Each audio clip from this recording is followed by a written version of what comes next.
The rain was soft against the window that evening, a steady rhythm echoing through the tiny apartment I shared with Liam, my best friend, and lately, my biggest source of anxiety. We'd been roommates for nearly a year. He was the confident, outgoing type who never seemed to doubt himself. I, on the other hand, was quieter, more careful.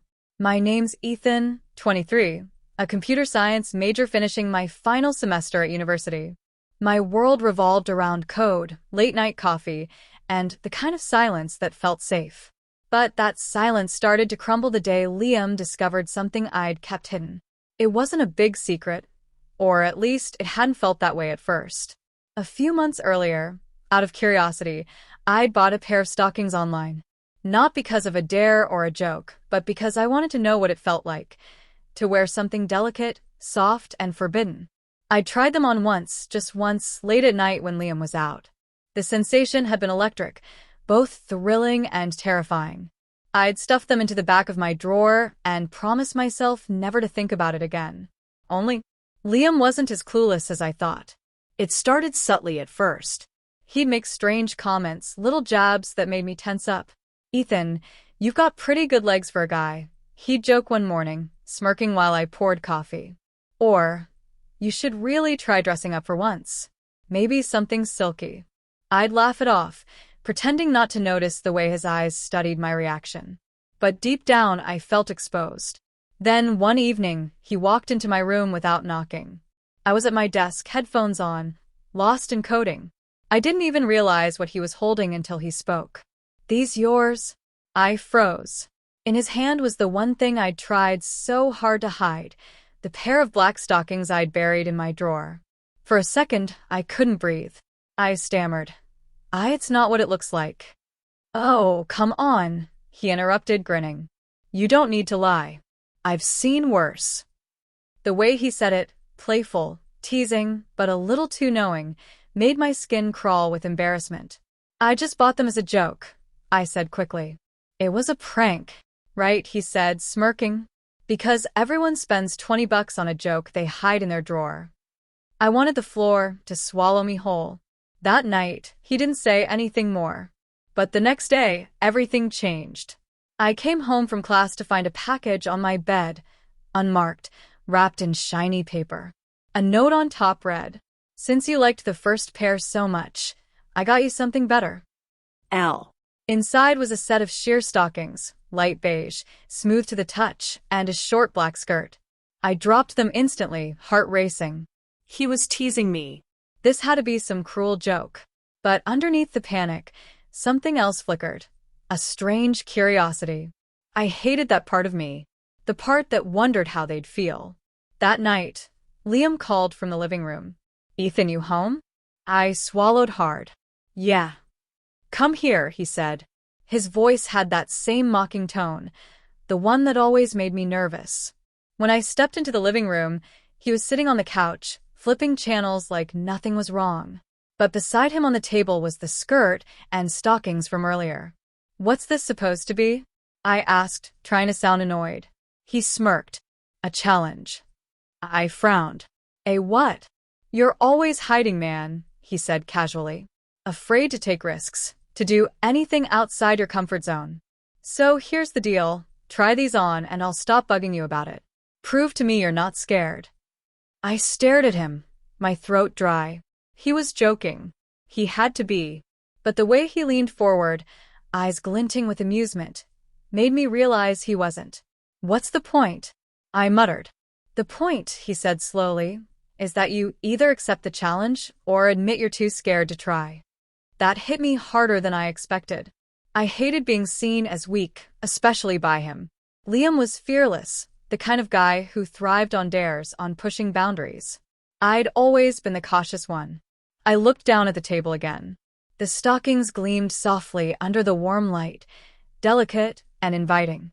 "I'm not scared," I said quietly. He grinned. "Then prove it." I took the clothes to my room, heart hammering. The air felt heavy, the silence thicker than usual. Why was I doing this? Why did part of me want to know what it felt like again?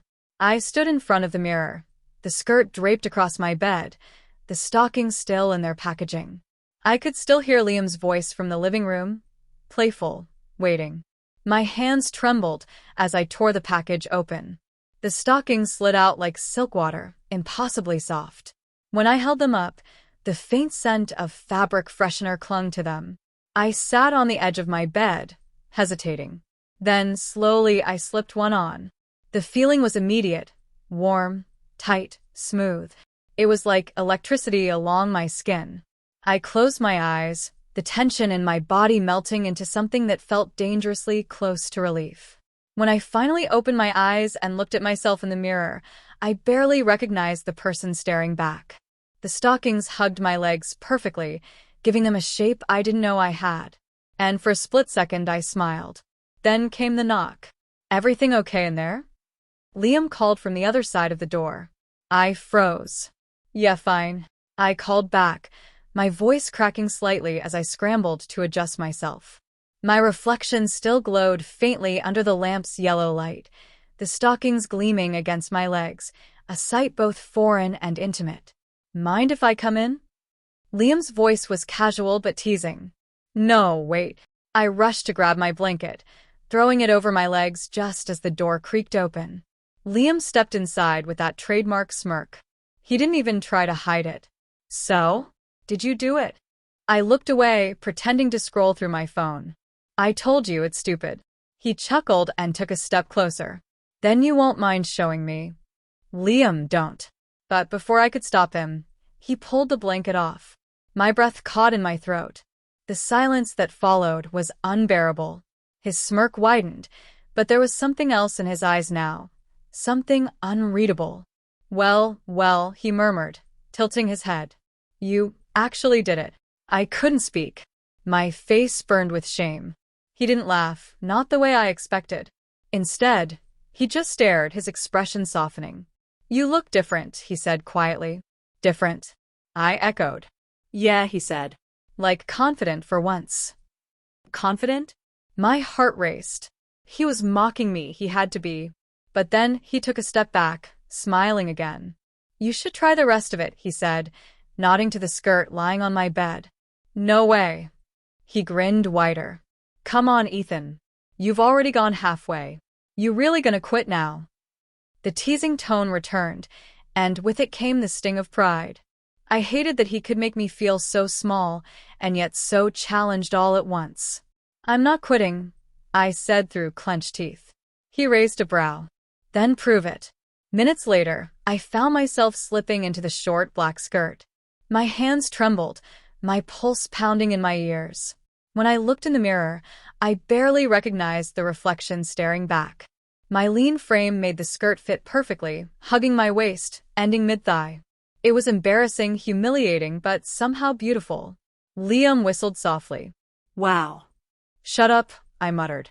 He crossed his arms, still smiling. "You know what's funny? I thought this would be awkward. But honestly, it kind of suits you." I turned away, not trusting myself to speak. "Relax," he said, laughing. "You look good, Ethan. Own it. Own it." As if I could. I wanted to crawl into a hole, yet I couldn't stop glancing at the mirror again. Something inside me twisted, a dangerous mix of fear and curiosity. Days passed.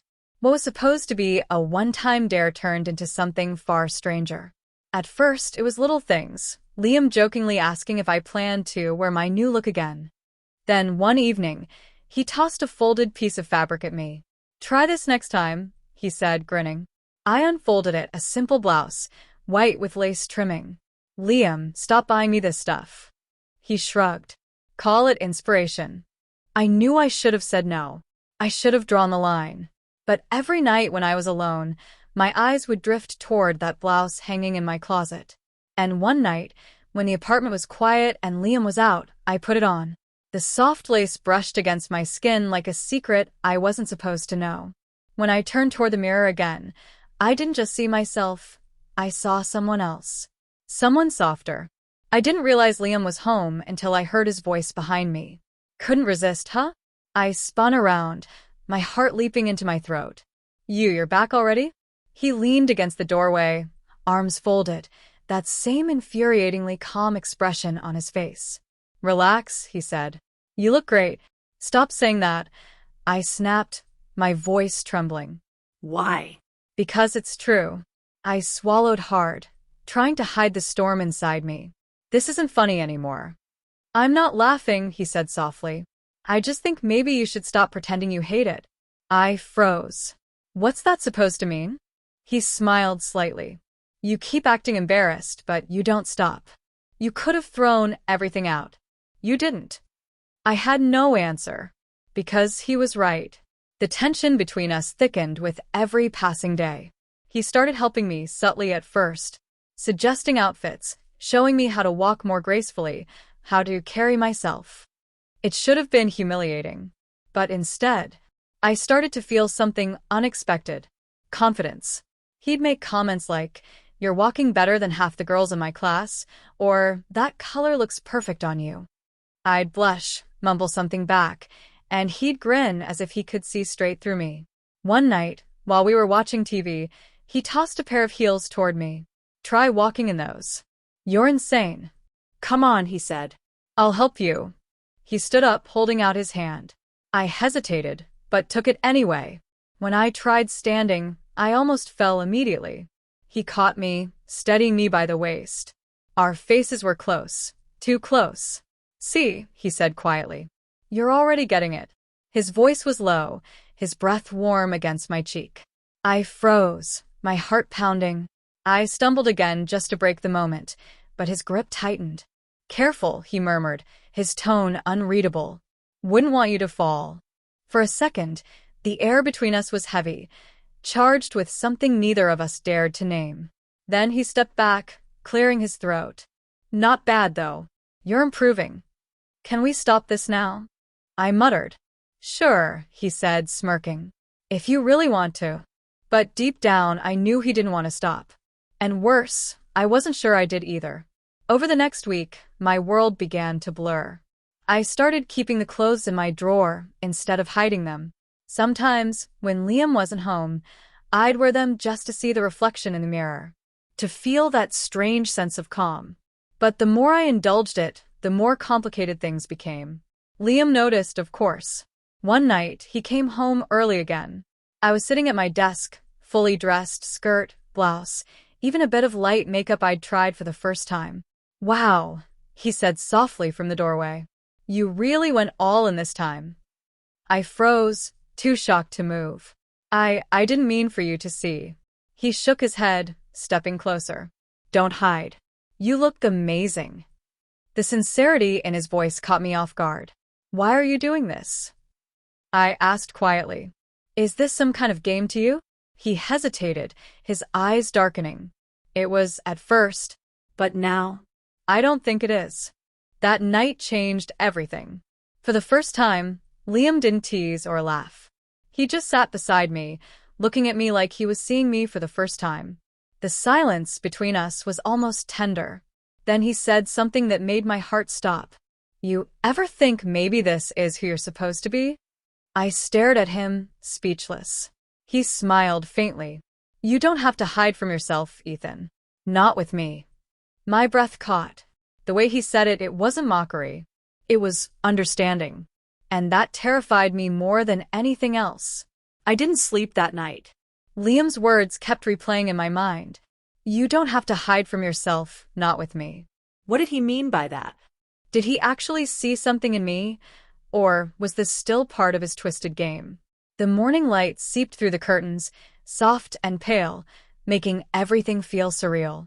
I caught my reflection in the mirror again.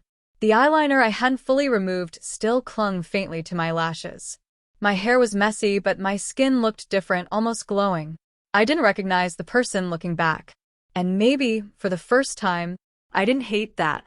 Later that afternoon, I tried to act normal. Liam sat on the couch, scrolling through his phone. The silence between us was heavier than usual. "About last night," I started. He looked up. "Yeah, I think we should forget it happened." "Forget," he said, setting his phone down. "You think you can just erase this?" "It was a mistake." His expression hardened. "You didn't look like it was a mistake." "That's not fair," I said sharply. "You pressured me into this." He stood up, closing the distance between us. Pressured you? Ethan, you could have stopped any time. You didn't. I faltered. He was right again. I could have stopped. I didn't. Why are you doing this? I whispered. Because I see you hiding, he said, his voice low but steady. Every day, pretending to be someone you're not. And I know what it's like. That last sentence hit me like a wave. You what? He gave a small, crooked smile. You think you're the only one who's ever questioned who they are? I blinked, stunned. Liam turned away, walking toward the window. I used to think I had to be someone else too. Act tough, talk loud, fit in. But the truth is, it's exhausting living a lie. I didn't know what to say. For the first time, I saw something in his face that wasn't arrogance or mockery. It was vulnerability. And that scared me more than anything. The following days blurred together. Liam didn't bring it up again, but the tension was there like a current between us. Every glance, every word felt loaded. Then one night, he came home holding a small black box. He tossed it onto my bed with a grin. For you. I frowned. What is it this time? Open it. Inside lay a pair of sheer black thigh-highs, delicate, silky, and beautiful. I'm not wearing those, I said immediately. Liam smirked. You will. No, He stepped closer, his tone softening. You want to. You just don't want to admit it. His confidence was infuriating. But he wasn't wrong. The truth clawed at me from inside. I did want to, and that terrified me. That night, I found myself sitting on the edge of my bed, staring at that box. My fingers trembled as I lifted the stockings. The fabric felt impossibly smooth, cool against my skin. When I finally slipped them on, it was like every nerve in my body came alive. I stood in front of the mirror, heart pounding. The reflection staring back wasn't Ethan anymore. It was someone softer, someone freer. Then I heard Liam's knock. Can I come in? Not now, I said quickly. Too late. The door opened, and he froze. For a long moment, neither of us spoke. His eyes traveled up and down, not with mockery, but with something deeper. Something that made my pulse race. You're beautiful, he said quietly. My breath hitched. Don't say that. Why not? It's true. He stepped closer, slow, deliberate. I took a step back, but my legs hit the edge of the bed. He reached out, gently brushing a strand of hair from my face. You don't need to be afraid of this, he whispered. Or of me. I'm not afraid. I lied. He smiled faintly. Then prove it. The silence was unbearable. My heart was hammering so loud I could barely hear anything else. Liam, I whispered. What are you doing to me? I'm not doing anything, he said softly. You're finally being honest with yourself. His hand lingered near my cheek. For a moment, I thought he might lean in, but instead he pulled back. I think you should see what everyone else sees, he said, reaching for something behind him. He held up a compact mirror. Take a good look, Ethan. I did, and the person looking back made my breath catch. The makeup, the stockings, the way I stood, it wasn't an act anymore. Liam's voice was low. That's you. The version you've been fighting. I'm not, I started, but my voice failed. He smiled sadly. You don't have to explain. Just stop running. Then came the knock. A sudden, sharp sound at the front door. We both froze. Liam frowned. Who's that at this hour? My blood ran cold. Emma. I forgot she said she might drop by. I whispered, panic rising. You're kidding. She can't see me like this. Liam looked at me, then the door. Go change. Now. But my hands were shaking too hard to move. I can't. There's no time. The knocking grew louder. Ethan? Are you home? Emma's voice, clear and familiar, pierced through the walls. Liam cursed under his breath. Go to my room. Now. I stumbled toward the hallway, nearly tripping over the heels I hadn't realized I was still wearing. As I ducked into Liam's room, I heard the front door open. Hey, Emma, Liam said, his voice unnaturally calm. Hey. Sorry for just showing up. I was in the neighborhood. No problem, he said. Ethan's in the shower. My heart pounded as I listened from the crack in the door. Emma laughed softly. Still working late nights? Something like that. Then her voice lowered. You seem nervous. Liam chuckled awkwardly. Just surprised, that's all. Mind if I grab a drink? Sure. Kitchen's yours. I froze. The kitchen was right across from Liam's room. I watched through the tiny gap as she walked past, her heels clicking softly on the wooden floor. Then she stopped. Her eyes landed on the black box on the coffee table. What's this? She asked. Liam froze. Nothing. Just a gift for a friend. A friend? She repeated, raising an eyebrow. Her hand reached out, opening the box. Her expression shifted. Stockings? The silence was deafening. My stomach twisted. My pulse raced. She looked at Liam suspiciously. You bought these? Before he could answer, the floor creaked behind her. She turned and saw me. I stood there frozen, half hidden in the doorway. Makeup smudged. Hair tousled. Stockings gleaming in the low light. The look on her face, shock, disbelief, confusion, cut through me like a blade. Ethan, she whispered. I couldn't breathe. Liam tried to step between us. Emma, wait. But she was already backing away. What is this? What's going on? It's not what you think. I began, but my voice cracked. Oh, really? She said, her tone trembling between anger and heartbreak. Because it looks exactly like what I think. Tears stung my eyes. Please, just let me explain. Explain what? That my boyfriend's been playing dress-up behind my back? With him. She pointed at Liam, her voice breaking. Liam stepped forward. Emma, don't. Stay out of this, she snapped. The tension exploded. I wanted to disappear. To take off everything, to go back to who I was before, but it was too late. Emma turned toward the door, shaking her head. I don't even know who you are anymore, Ethan. Then she left. The door slammed shut. Silence.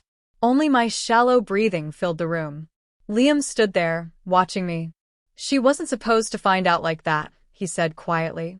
I ruined everything, I whispered. He walked closer, kneeling in front of me as I collapsed onto the couch. Hey, he said softly. Look at me. I did. My eyes blurred with tears.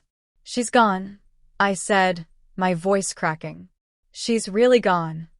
She didn't see you, Ethan. Not really, he murmured. But I do. I stared at him through the tears. And for the first time, I wasn't sure if that scared me or saved me. The apartment felt emptier after Emma left, like all the air had been sucked out. I sat there on the couch in silence, the faint smell of her perfume still lingering in the air. My makeup was smudged, my stockings torn slightly at the knee, and my reflection in the dark TV screen was a ghost of what I used to be. Liam didn't say anything for a long time. He just stood by the window, staring out into the city lights. When he finally spoke, his voice was low. You can't keep running from this, Ethan. I swallowed hard. I'm not running. I just lost everything tonight. He turned toward me. No. You found something. You just don't know it yet. I laughed bitterly. Found what, Liam? My girlfriend left me. My life's a mess. And I'm standing here in stockings like someone brave enough to face who they are, he interrupted. That shut me up. He stepped closer, sitting beside me. The couch dipped slightly under his weight. I could feel the heat radiating from him, the silence between us thick and dangerous. Ethan, he said quietly, look at yourself. Really look. He gestured toward the mirror across the room. I hesitated, then stood, walking slowly to face it. The person staring back wasn't the Ethan who worked late nights, laughed with Emma, or hid his confusion under jokes. This reflection was softer, yes, but also stronger. The eyes staring back looked scared, but alive. And that scared me more than anything. I turned to Liam, my voice barely a whisper. You think this is who I am? He smiled faintly. I don't think. I know. The words hit harder than I expected. I opened my mouth to argue, but then the sound of a phone buzzing cut through the silence. Liam's phone. He frowned, picking it up. Unknown number. He answered hesitantly. Hello. There was a pause. Then his eyes widened slightly. Emma? My heart stopped. I took a step forward. What is she saying? He glanced at me, his expression unreadable. She wants to talk to you. My chest tightened. Now. He nodded, holding the phone out. I took it with trembling hands. Emma? Her voice came through, quiet but sharp. We need to talk. Please. I can explain everything. I didn't mean for you to see. I'm not doing this over the phone, she cut in. Meet me tomorrow. Noon. Emma, please. The line went dead. I stood there frozen, phone still in my hand. Liam exhaled slowly. Well, that's something. Or a trap, I muttered. He raised an eyebrow. You think she's going to humiliate you? I don't know, I said quietly. But after what she saw, he placed a hand on my shoulder. Then you go as yourself. I stared at him in disbelief. You want me to show up like this? Not like this, he said. Like you. I didn't know whether to laugh or cry. That night, I couldn't sleep. I sat at my vanity, Emma's old vanity, the one she used to keep her brushes and perfumes on, and stared at the reflection once again. The stockings lay folded neatly beside me. I picked them up slowly, feeling their smoothness. Why did something so small feel so significant? It wasn't about the clothes anymore. It was about who I was when I wore them, the honesty I couldn't find anywhere else. Maybe Liam was right. Maybe the version of me I'd been hiding was the only real one left. The next morning came too fast. I dressed carefully, nothing too much, nothing too little. A simple skirt, a soft sweater, and yes, the same pair of stockings. My legs trembled as I slid them on, the fabric hugging my skin like memory. When I finally stepped out of my room, Liam was waiting in the kitchen. He looked me over, his expression unreadable. You're really doing this? I nodded slowly. I have to. He gave a small smile. Then hold your head high. Don't apologize for being you. Easier said than done, I muttered. As I reached for the door, he called after me. Ethan. I turned. He hesitated, then said softly, no matter what happens, don't let her shame you back into hiding. I nodded, heart pounding. The cafe was quiet when I arrived. Emma was already there, sitting by the window. Her coffee sat untouched. When she looked up, her eyes widened, just slightly, but she didn't say anything at first. I walked over slowly, every step echoing like a heartbeat. Hey, I said, voice barely steady. Hey. We sat. Silence stretched between us, sharp and fragile. Finally, she spoke. You look different. I know. Is this who you really are? She asked quietly. I swallowed hard. I don't know. Maybe. I'm still figuring that out. She looked down, her fingers trembling slightly. I just wish you'd told me. I was scared, I admitted. Scared of losing you. Scared of what it meant. Tears filled her eyes. You didn't lose me, Ethan. You just changed everything. The words hurt, but there was something in her tone that wasn't anger anymore. It was confusion, sadness, maybe even care. I reached out slowly, but she pulled her hand back. Not yet, she said softly. I nodded. Okay. She stood, gathering her purse. Take care of yourself, she said quietly. Whoever you decide to be. And then she left. I sat there, heartbreaking, but also strangely lighter. Outside, the reflection in the cafe window showed me someone new. Someone uncertain, but real. Then suddenly my phone buzzed. A message. From Liam. She came back. She left something at the apartment. You need to see it. My blood ran cold. What is it? I typed. A pause. Then another message appeared. I don't know, but it's got your name on it. I stared at the screen, the words burning into my mind. Was it a letter? A confession? A threat? My heart pounded as the cafe lights flickered slightly. Somewhere deep down, I knew whatever Emma left behind was going to change everything again.